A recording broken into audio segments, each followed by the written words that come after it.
ছোটবেলা থেকে মুরব্বিদের মুখে শুনে এসেছি, সকালের আবহাওয়া শরীর স্বাস্থ্যের জন্যে অত্যন্ত ভালো। তারপর পড়াশোনা করেও তাই জেনেছি। তো আমি কিন্তু প্রায় প্রতিদিনই এইরকম সকাল উপভোগ করি।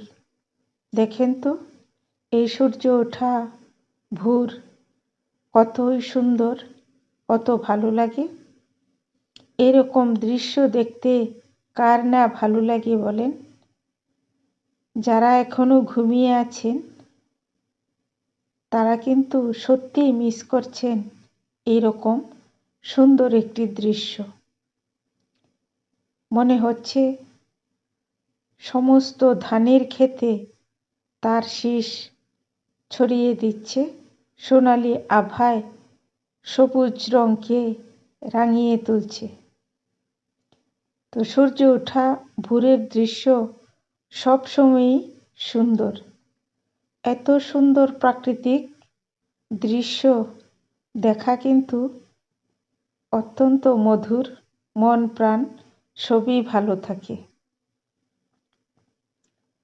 তো এরকম সুন্দর প্রাকৃতিক পরিবেশে সকালবেলাটা উপভোগ করা কিন্তু ভাগ্যের বিষয় এবং চমৎকার একটি সুযোগও বটে। তো এইরকম দৃশ্য দেখতে আমার কিন্তু খুবই ভালো লাগে। তো শীত প্রায় চলে গেছে, কিন্তু ভোরে এখনো প্রচুর কুয়াশা পড়ে। সামনের গ্রামগুলো কুয়াশার কারণে ঝাপসা দেখা যাচ্ছে।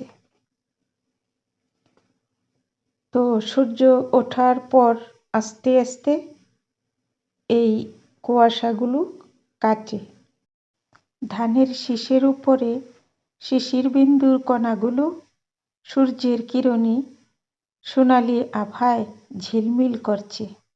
দেখতে কিন্তু বেশ চমৎকারই লাগছে।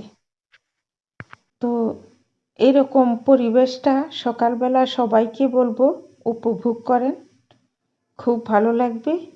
মন প্রাণ সবই ভালো থাকবে। দেখেন কত সুন্দর লাগে, চারপাশে তাকালে শুধু সবুজ আর সবুজ, মাঝখানে ছোট ছোট গ্রাম চোখ জুড়িয়ে যায়। তো ধানের শীষের উপর শিশির বিন্দু দেখে আমি হাত দিয়ে ধরার চেষ্টা করলাম। আমার হাতে কিন্তু প্রচুর পরিমাণে শিশির বিন্দু জমেছে। তো সবাইকে বলবো সকালবেলাটা উপভোগ করেন, মন প্রাণ সব ভালো থাকবে।